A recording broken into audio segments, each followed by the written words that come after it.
Namaste, devotees.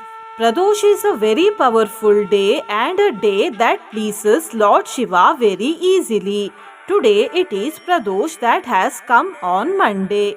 So, we are chanting a very powerful Pradosh mantra taken from Skanda Puran.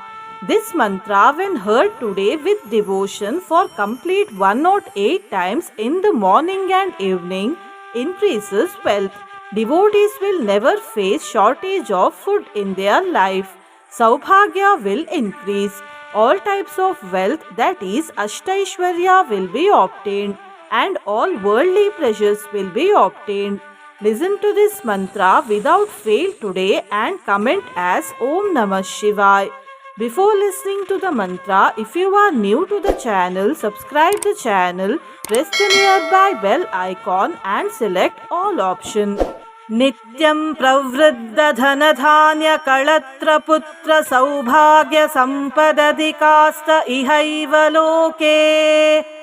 Nityam pravriddha dhanadhanya kalatra putra saubhagya sampadadikasta ihaiva loke. Nityam pravriddha dhanadhanya kalatra putra saubhagya sampadadikasta ihaiva loke. Nityam pravriddha dhanadhanya kalatra putra saubhagya sampadadikasta ihaiva loke. Nityam pravriddha dhanadhanya kalatra putra saubhagya sampadadikasta ihaiva loke. Nityam pravriddha dhanadhanya kalatra putra saubhagya sampadadikasta ihaiva loke. Nityam pravriddha dhanadhanya kalatra putra saubhagya sampadadikasta ihaiva loke. Nityam pravriddha dhanadhanya kalatra putra saubhagya sampadadikasta ihaiva loke. Nityam pravriddha dhanadhanya kalatra putra saubhagya sampadadikasta ihaiva loke. Nityam pravriddha dhanadhanya kalatra putra saubhagya sampadadikasta ihaiva loke. Nityam pravriddha dhanadhanya kalatra putra saubhagya sampadadikasta ihaiva loke. Nityam pravriddha dhanadhanya kalatra putra saubhagya sampadadikasta ihaiva loke. Nityam pravriddha dhanadhanya kalatra putra saubhagya sampadadikasta ihaiva loke. Nityam pravriddha dhanadhanya kalatra putra saubhagya sampadadikasta ihaiva loke. Nityam pravriddha dhanadhanya kalatra putra saubhagya sampadadikasta ihaiva loke. Nityam pravriddha dhanadhanya kalatra putra saubhagya sampadadikasta ihaiva loke.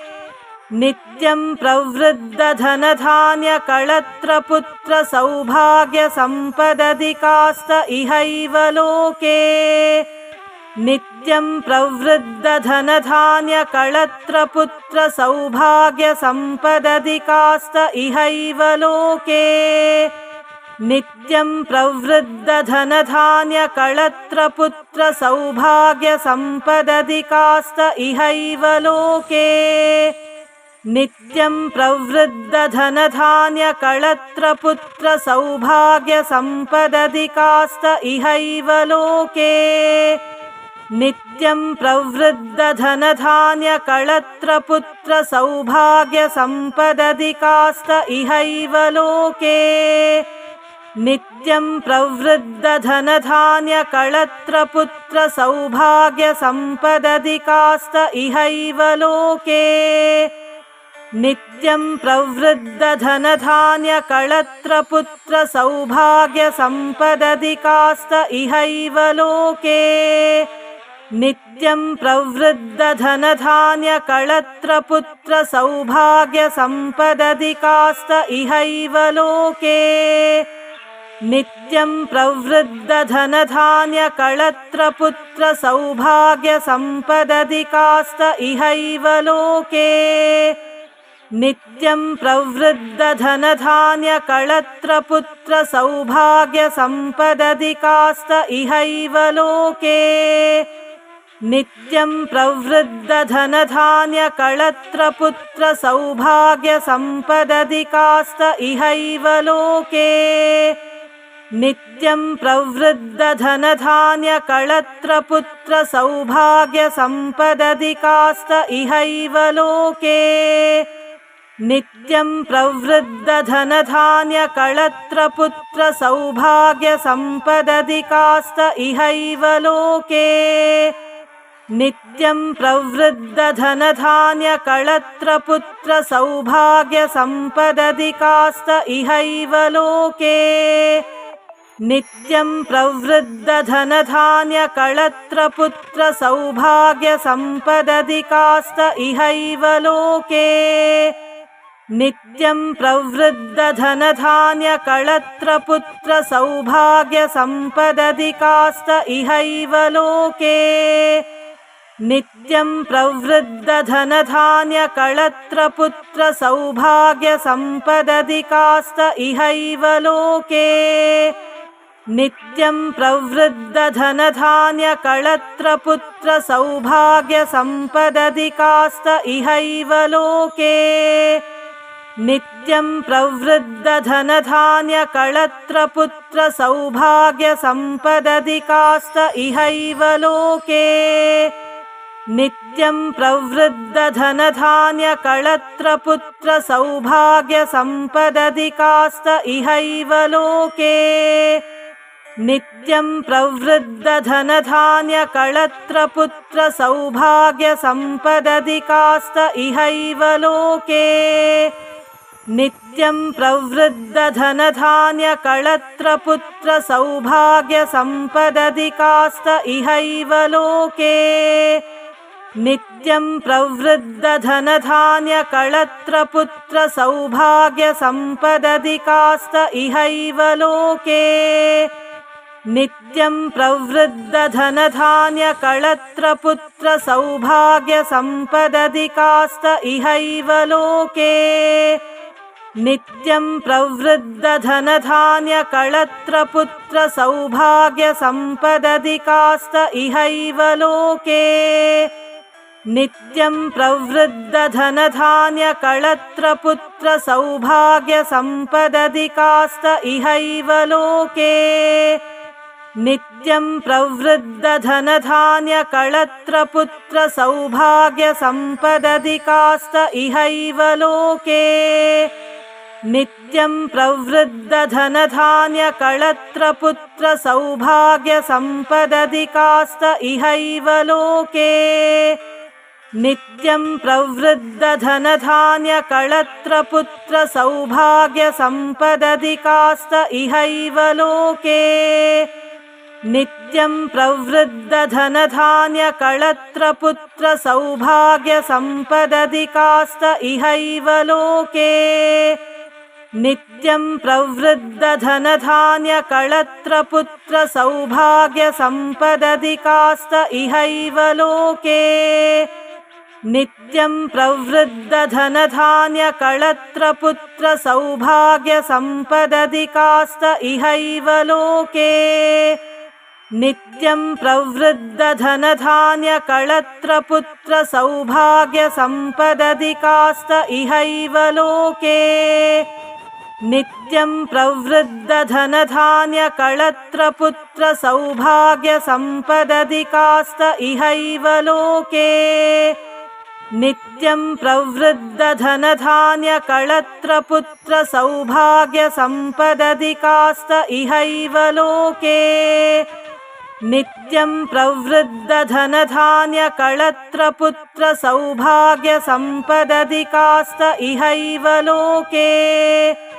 नित्यं प्रवृद्धधनधान्यकळत्रपुत्रसौभाग्यसम्पदधिकास्त इहैव लोके। नित्यं प्रवृद्धधनधान्यकळत्रपुत्रसौभाग्यसम्पदधिकास्त इहैव लोके नित्यं प्रवृद्धधनधान्यकळत्रपुत्रसौभाग्यसम्पदधिकास्त इहैव लोके नित्यं प्रवृद्धधनधान्यकळत्रपुत्रसौभाग्यसम्पदधिकास्त इहैव लोके नित्यं प्रवृद्धधनधान्यकळत्रपुत्रसौभाग्यसम्पदधिकास्त इहैव लोके नित्यं प्रवृद्धधनधान्यकळत्रपुत्रसौभाग्यसम्पदधिकास्त इहैव लोके नित्यं प्रवृद्धधनधान्यकळत्रपुत्रसौभाग्यसम्पदधिकास्त इहैव लोके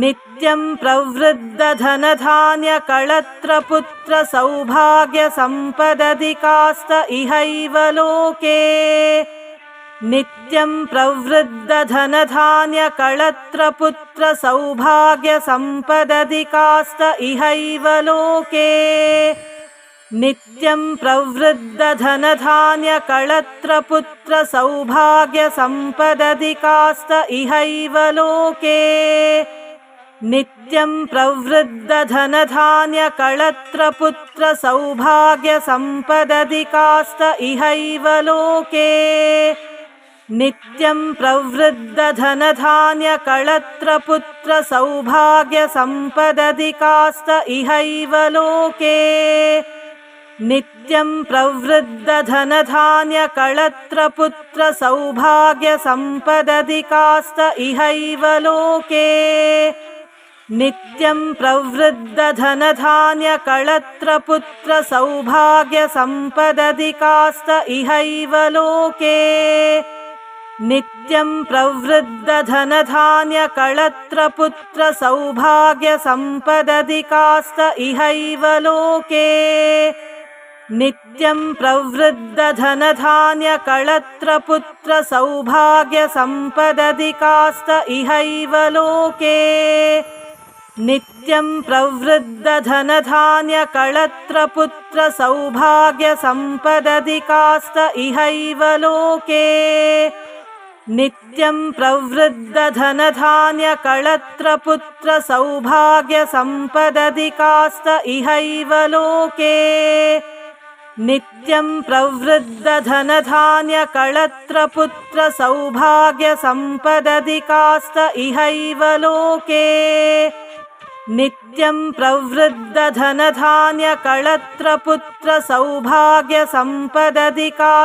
इहैव लोके नित्यं प्रवृद्धधनधान्यकळत्रपुत्रसौभाग्यसम्पदधिकास्त इहैव लोके नित्यं प्रवृद्धधनधान्यकळत्रपुत्रसौभाग्यसम्पदधिकास्त इहैव लोके नित्यं प्रवृद्धधनधान्यकळत्रपुत्रसौभाग्यसम्पदधिकास्त इहैव लोके नित्यं प्रवृद्धधनधान्यकळत्रपुत्रसौभाग्यसम्पदधिकास्त इहैव लोके नित्यं प्रवृद्धधनधान्यकळत्रपुत्रसौभाग्यसम्पदधिकास्त इहैव लोके नित्यं